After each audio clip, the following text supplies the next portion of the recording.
just thinking about you. Decorations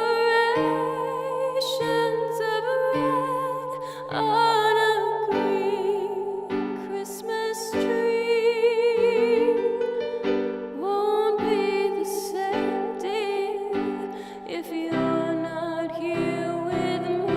And when those blue snowflakes start falling, that's when those blue memories start calling. You'll be doing alright with your Christmas of light, but I'll have a blue, blue Christmas.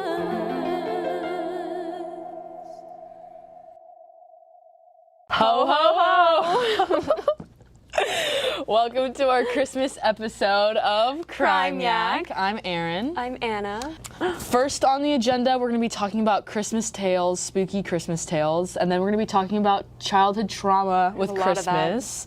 And then we have little gifts that we're going to exchange with different stories in it, and just Yay. different crime stories. So these are our bigger Exciting. stories, but we're going to hit this probably tomorrow because we have Yes. finals today. So Yeah, I'm gonna get through as much if as we we change can. outfits between this segment and the next, that is Yes. Yes. And then I also have Trader Joe's cookies. Yay. If you want some. They're kind of rich and like Yeah. kind of hurt the tum-tum. why. We got to do a taste test. Yes, but For we sure. will. First, I'm gonna tell you a couple ghost stories. Ooh, okay. Because Christmas, so originally in the Victorian England era, Christmas spooky tales were like a really big thing. And when I was researching Christmas tales, I wasn't expecting there to be a lot of spooky historical tales. I was like, okay, it's Christmas, like there's probably more Halloween or like Right. witchcraft or whatever. But there's actually like that was a really big thing in the Victorian era, which surprises me a little Why? bit. Like scaring kids into being good? Is that No, it's more like, so Dickens' A Christmas Carol, you know, how yeah. there's like a lot with that. So he wrote a lot of stories like that. And those were just very popular at the time. There was a lot of like conspiracies with ghosts and Christmas and like, you know, Christmas past. And a lot had to makes do with the sense. 12 days of Christmas. fun? I know, it's very interesting. And I wouldn't expect, so like, you know how when your parents tell you a Christmas story or when there's like a Christmas book or something? Yeah. So that's when they told these spooky stories. Huh. They didn't mean for them to be that spooky, but now us, present day, looking back at it, we're like, oh, that's scary. Yeah, well, I think that's probably a trend with a lot of the older era things and older times. It seems like, I mean, their stories are always like influenced by what's happening around them, and Yes, so there's exactly. more death and less knowledge about Yeah. medical things and scientific things, so scary stories seem to be more common. Yeah, and I bet like that because ghosts were more of a thing back then, they didn't think of it maybe as a scary thing. I could be wrong because, you know, now we think of ghosts Yeah. as scary and spirits and stuff. People can be, and like Yeah. reincarnation and Yes, have you seen those TikToks where there's like women that collect haunted dolls and they're like, these are my dolls? no. But like positively. They're like, this was a dead child, I'm giving her a home to rest in, and that kind of stuff. I'm like, I guess wholesome. It's a little much. So this story is the French version of Santa Claus, Saint Nicholas, whatever they call it. Okay. And his specialty was murder.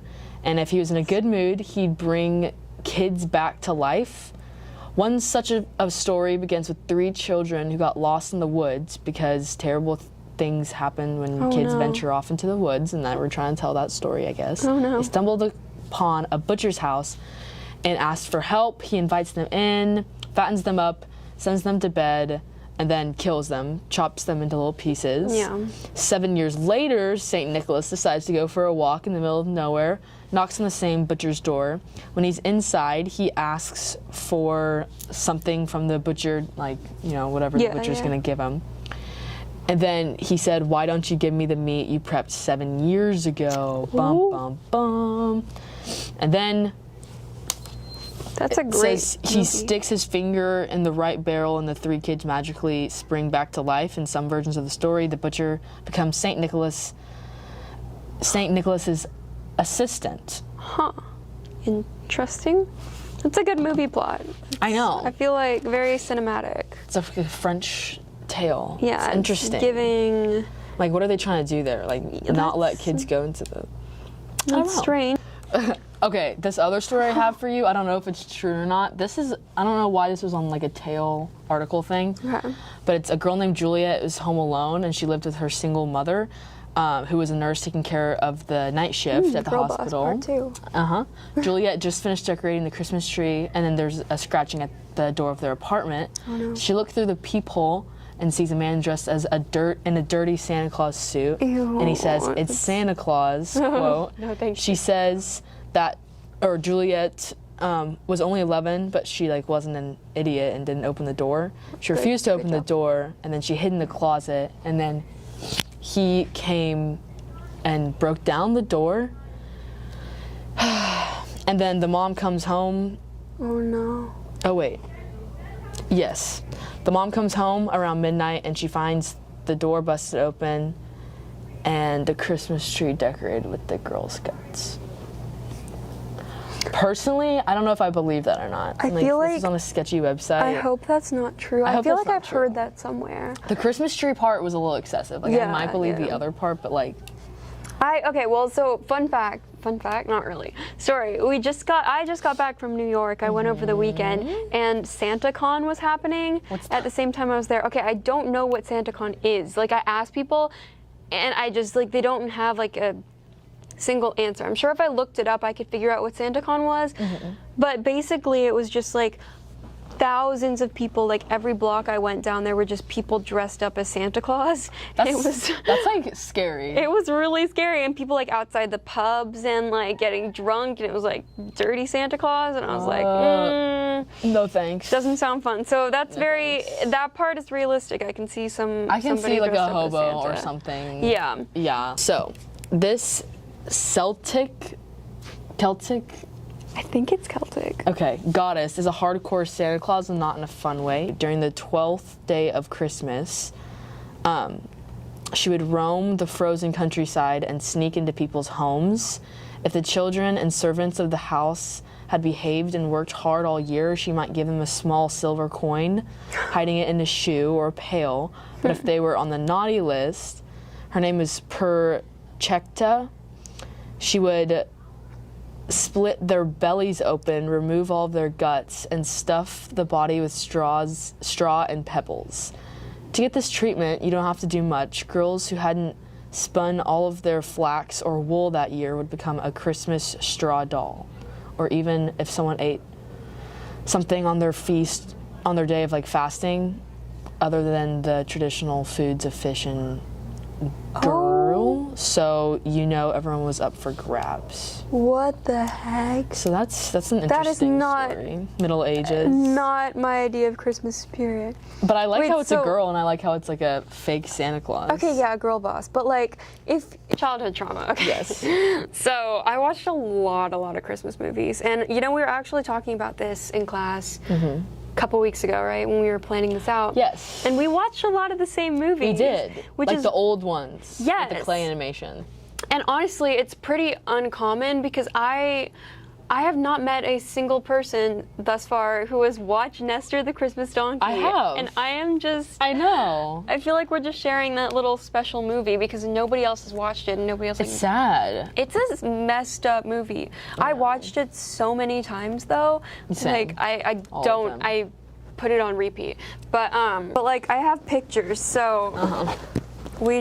Can we just take a moment to appreciate that man? Dude, I literally haven't seen these in so long. I No, forgot. me neither. Like going back and looking at the claymation, Nestor was cute. With his big old ears. I know, poor Nestor. I still like Nestor was a donkey. I know the whole thing, but I was trying to find pictures of his mom dying because like that part. I just didn't like how the whole thing was like dark and cold and snowy. It was so I never dark. want to live anywhere with like snow all the time now. No, I know. And it started out so cute at the very beginning, and they're like, this is our messenger donkey, and this is how he became. But then he gets bullied by the other donkeys, and then he gets kicked out by Like the Rudolph kind creepy of. man. It is like Rudolph, except Rudolph's mom doesn't die. Yeah. You know what? I'm not a fan of the Rudolph clay animation. Okay. That was never my favorite. And you know the one with like the ice monster? Yeah, is that the original one? I think that's. Is it? I thought that was like 2, because I know they have like I think they have 1 and 2 and maybe 3. I could be wrong. There's a bunch. There is, but so I never liked it. I never liked that one. I liked other ones more. Yeah. And I was telling you about the Saint Nicholas one. That one was also traumatizing. Do you remember that one? Yes, the one where he Young would Santa heat miser Claus. and oh no, yeah, I know. It was like young Santa Claus, and he like went to all the houses and like with the poor kids. That one was also scary because he like almost got caught so many times. I was like, Yes, and the trees that like yes, terrifying. Yes. Terrifying and scary. But like, although that song was kind of a bop, like the one where it's like 1 foot in front of you. Yes, That song. Yes. Yeah, but then they're walking like. I know. No, I think. And that song in general, Santa Claus is Coming to Town. Yes. Hated that song because. Why? Well, it's like he sees you when you're sleeping. He knows when you're awake. Okay, and then my final one is, we all know, Polar Express. Oh.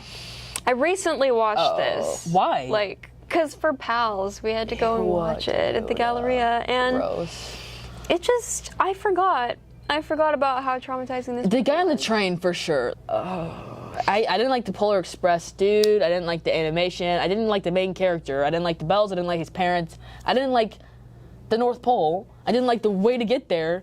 It was all creepy and horrible. Literally, that movie And was all the so characters sucked except for the one girl because I wasn't afraid of her. Everyone else I hated. No, it sucked. And if you think about it, like, I think we could go on and on about this, about how creepy even the concept of Polar Express is. Like, you're a kid and it's like midnight or whatever, and then this giant train just comes by your house. None of your parents are up. It's like pitch black. There's no train tracks. How did the train get there?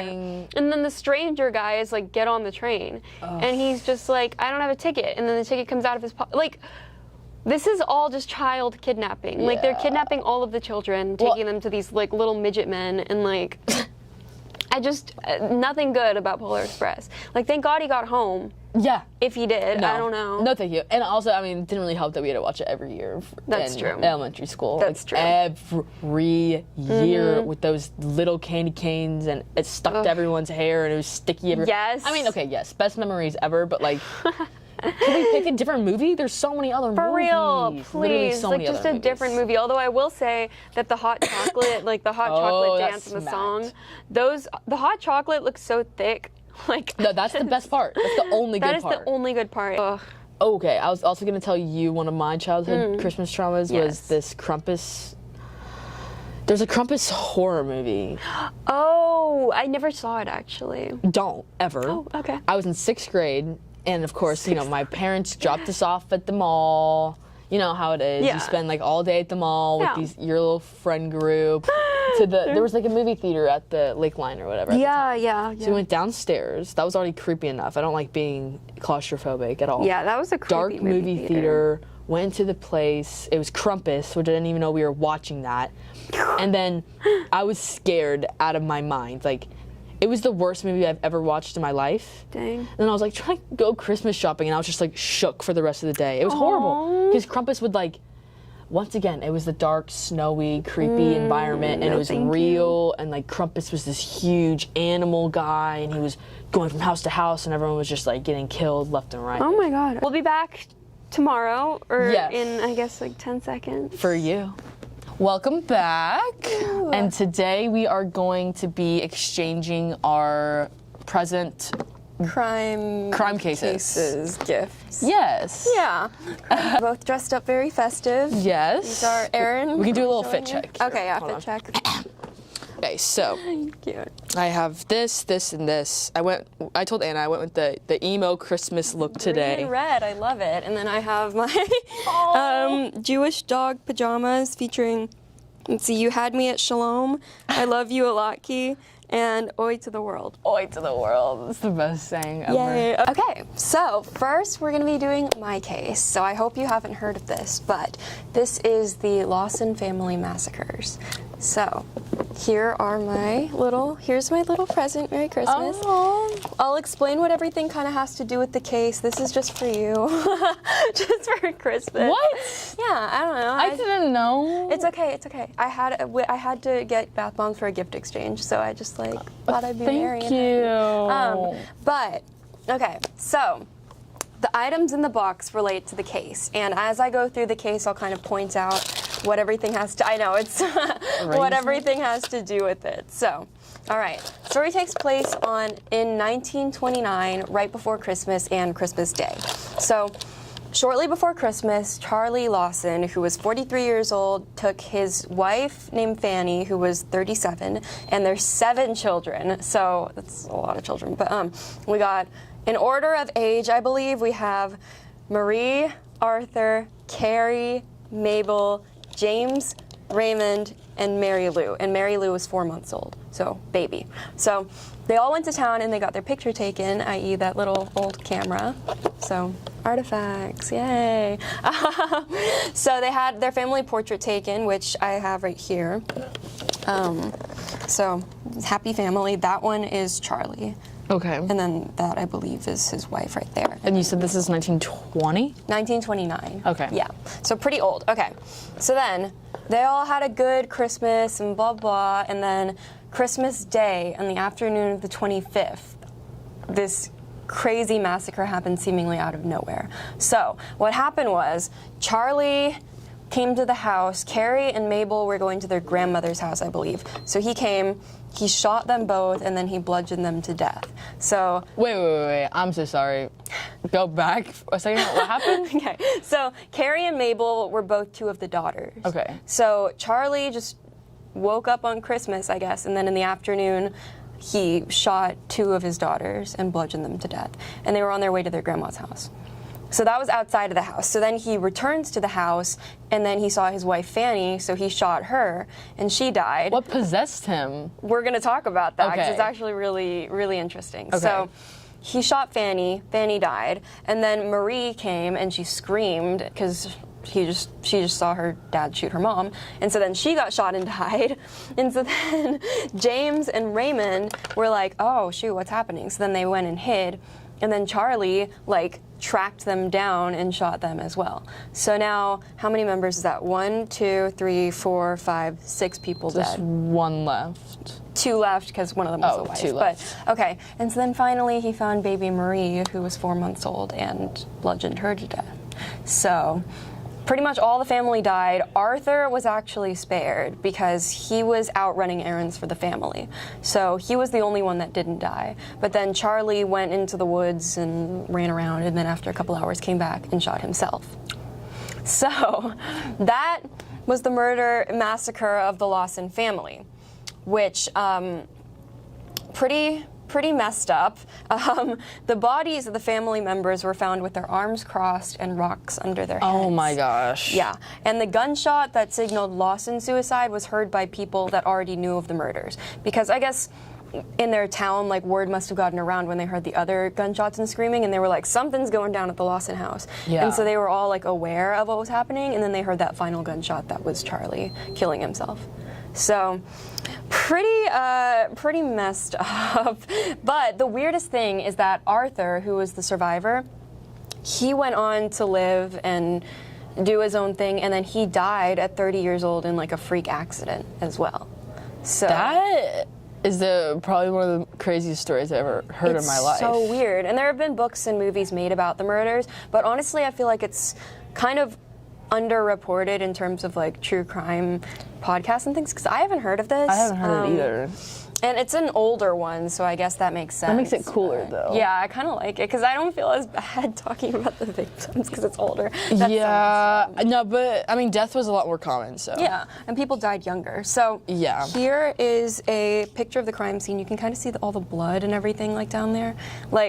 Some of the pictures are pretty graphic. I have some of them under here that we can see, but so talking about theories, it was theorized that Lawson, because he had a head injury a month before, and so people think that could have messed up his mental state and made him like that.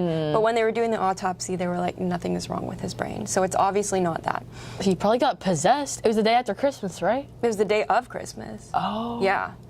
But then the other theory is that he had been sexually abusing his 17-year-old daughter, Marie, and that he found out that she was pregnant with his child. And so he just went crazy and killed everybody, which is also messed up. But, I mean, I don't know. That makes like... Yeah. And then other people believe that Charlie didn't do this at all and that he was framed. So who's really to say? I think the thing is that since it is an older case, 1929, like, it's harder to, I mean, we don't have, like, video cameras or surveillance systems, so it's harder to document every single hour. You only have the evidence that you're left with. And so it's really interesting how they figured out what happened and what this case is about. So, who initially said it was Charlie? The detectives, I guess, and I think... Just because of the position that he was shot in and that, like, the bullet made it, like, he shot himself? Is that why? Well, yeah, he definitely shot himself. Oh, so that's, like, proven. Yeah, yeah. So then he's not framed for it if he shot himself, I don't think. Yeah, I mean, you never know. If he came home and saw his family dead, yeah. he was like... Okay, that does make sense. But I think given the circumstances, like, Arthur was out for sure. He had an alibi. And the rest of the family was back home, according to Arthur. And so it would have been really hard to believe that everybody else would have been shot by someone else and then Charlie would have shot himself. Like... Yeah. What was the alibi for Arthur? He was out running errands. Like, his family just told him to go do some errands, but yeah, but the people in town saw him, and so like it was known that Arthur was out, and that his alibi was proven. Okay. But so now, what have I not gone through? Oh, here. So now the raisins. This part is so weird to me. I don't really understand it. So the house itself became kind of like a tourist attraction for people that just like true crime junkies and people that like kind of morbid things. And so they would go to the house and like, ooh, curse the Lawson family, blah, blah. But on December 25th, like the morning of Christmas, Marie made a raisin cake. And for some reason, like, this cake became such a big thing, like, after the family was killed. So there had been rumors and it had been believed that, like, after the murder, like, the same day, kind of, Arthur threw out the raisin cake, the original one. But there were, like, replicas, or this could have been the original, we don't know. But that cake just like made rounds. It went to like little like dime tours and people would come and like pay to go see the cake. The Lawson family. Old cake? Yes, and they had to put like a glass dome over it because people were stealing raisins off of the raisin cake. That's so funny. I don't like just to say that they had a piece of the Lawson cake. I don't know, but I feel like I would do that. Yeah, but then eventually the cake was buried with the family, and they were kind of like, we want to bury this cake and like end the story and all that stuff. So weird. But, yeah. So all in all, that is the story of the Lawson family massacre. It's pretty messed up, but I thought it was really interesting.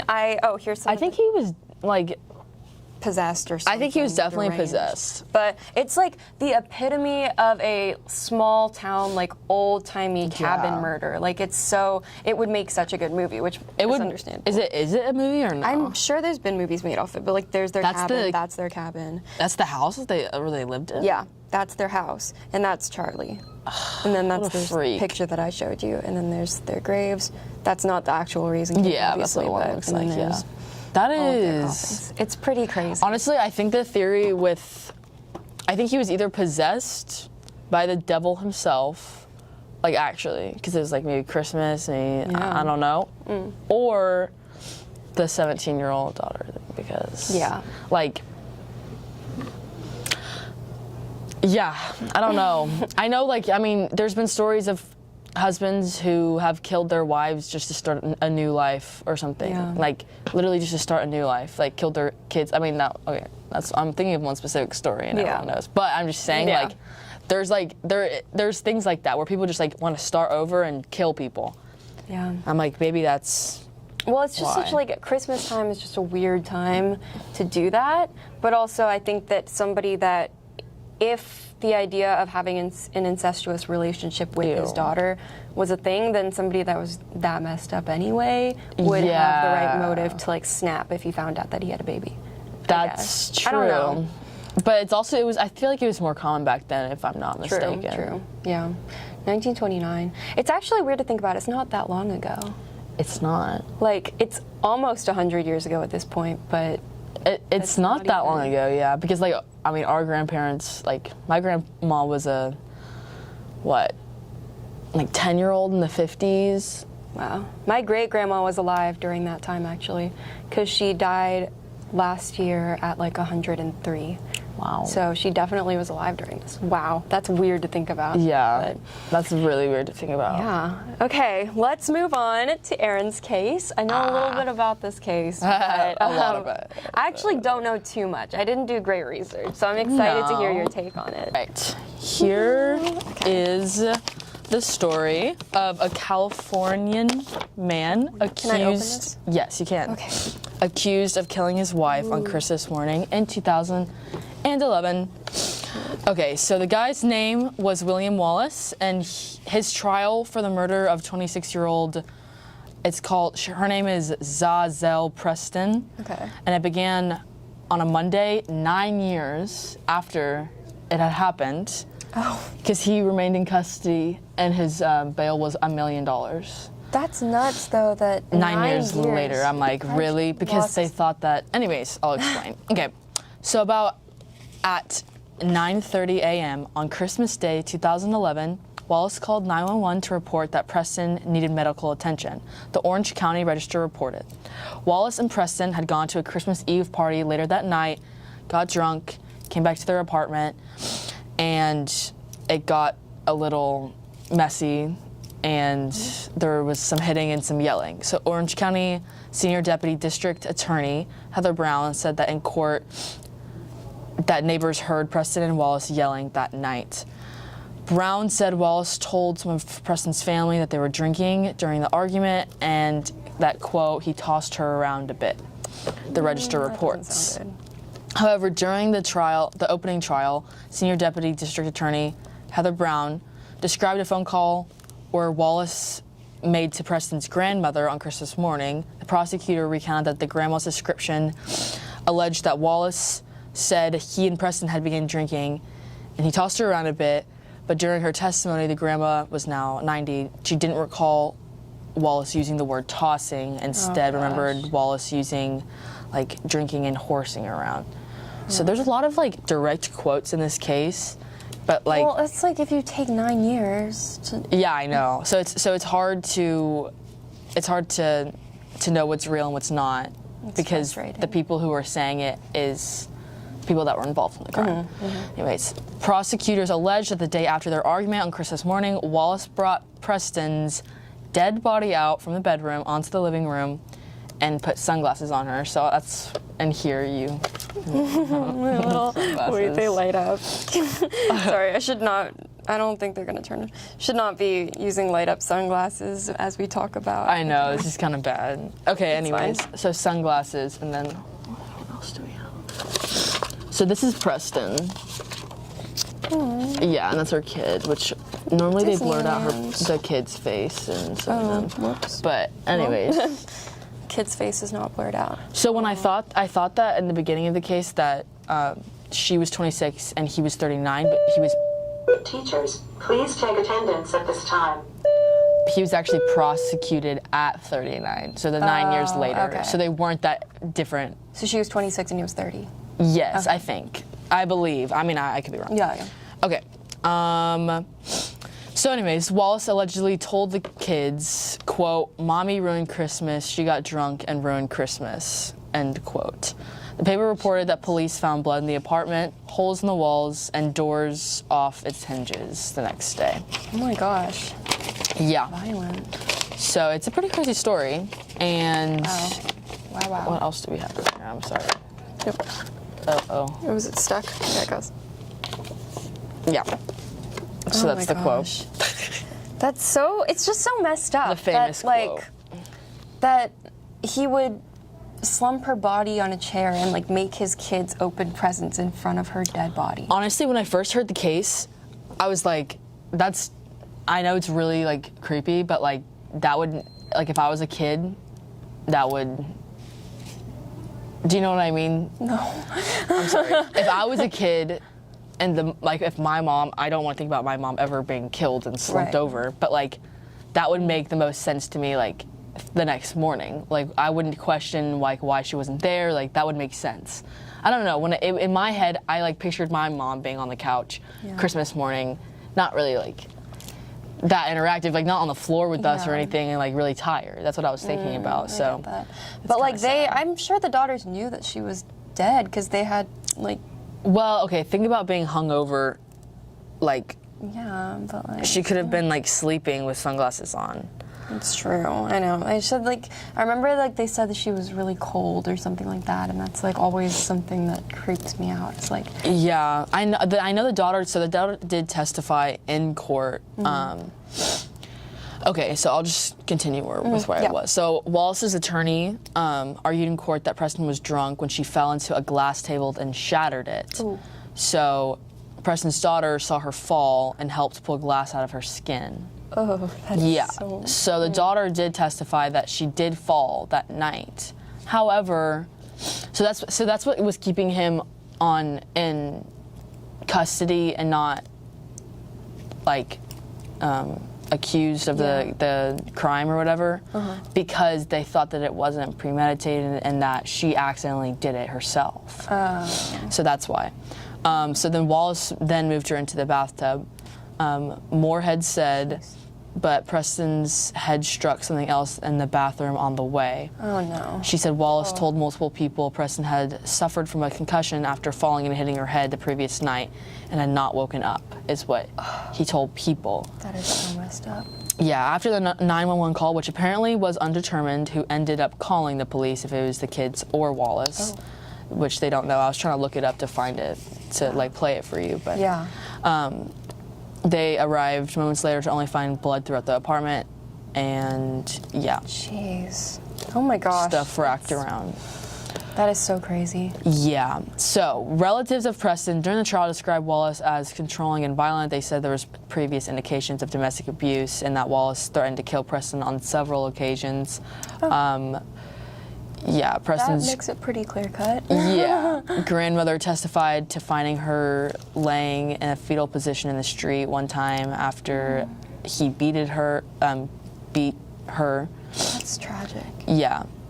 Yeah. On another occasion, Preston called her on her cell phone for help while hiding from Wallace in a convenience store bathroom. Oh my god. So it's just like thing after thing after thing, and this girl just happened to get drunk and fall the night of a really bad argument between this man who had done these things Yeah. prior. Like, that's just very hard. It's giving lies. Yeah, no, Yeah. that's just so messed up. Well, it's just very hard. Yeah. I mean, I think the thing is, like, with domestic violence and domestic abuse, when stuff like that, it's really awful that this stuff happens. But when things like this happen again and again, you have to wonder what kind of person the man is for continuously doing that. And so obviously he would be guilty. I think, didn't he, like, second-degree murder is what this? Yeah, it was premeditated. They tried it as, oh, hold on, I think I have that a little bit later. Oh, okay. But, yeah, like, if I was ever with the guy and he hit me one time, I'd be gone. I don't care. I don't care, like, what it is. But I know it's a lot more harder and more complicated than it seems because you're in relationships and there's attachments and there's love and there's kids. Like, I know stories of people, and it's a lot harder than it is, and it's a lot harder to get out than you think. There's so many cases where people just couldn't get out of those relationships, daughters and mothers. Well, we definitely, like, since I was in New York, we saw Waitress on Broadway. And you that's did? kind of, yeah, it's so good. But it kind of explores, like, domestic violence and abuse in relationships. And I think a big part of their relationship was, like, they got married, not these people, but the people in Waitress, like, they got married when they were in high school. They didn't really know, like, she didn't know better. She didn't know the type of person he was. Yeah. And when he turned to drinking and alcohol, like, she didn't have the means or the financial ability to leave him or the support. And it sounds like it's pretty similar here, where, like, she wanted to leave and wanted to make a better life, but she just couldn't. Like, there were circumstances holding her back. Yeah, I think the main part for her, I mean, I don't want to speak, but it was probably the family because, she called her grandma, she called, like, all these people and said all this stuff, but she couldn't get out, and that's because, I think because of her kids. Yeah. So William Wallace was later convicted April of 2021 of second-degree murder for killing. That's so recent. Yeah, exactly. Yeah, I know. Jeez. Yeah, a relationship marked by repeated domestic abuse. Wow. So at least they like mentioned that with it. I mean, not like he wasn't going to get life. Too little, too late. Preston's mother, during Friday's sentencing hearing, described Wallace as a psychopath with a hair-triggered temper who only cared about himself. He beat her and tortured my daughter, and at the same time mentally assassinated her children. He showed her no mercy. Let's show him no mercy. Wow. So I have. Those are words of a mother. Yeah, I have like more about like after the case and stuff. Yeah. But I think that's a pretty good quote to wrap it up on. Jeez. And then there's a little website that we included, which is National Coalition Against Domestic Violence. ncadv.org. Yes. So this is a good place to go to. Visit if you are experiencing domestic violence or if you just want to learn about the signs of domestic violence. Yeah, you just educate wanna raise yourselves. awareness. Yeah. Because as we can see, it's a very real thing. And it can lead to cases like this. Well, that's all we have for today. Don't forget to subscribe to Vandegrift Media Productions, our YouTube channel, with our whole class and everything. Yes, or else Krampus will come and get you. Yes. All right. Well, Merry Merry Christmas.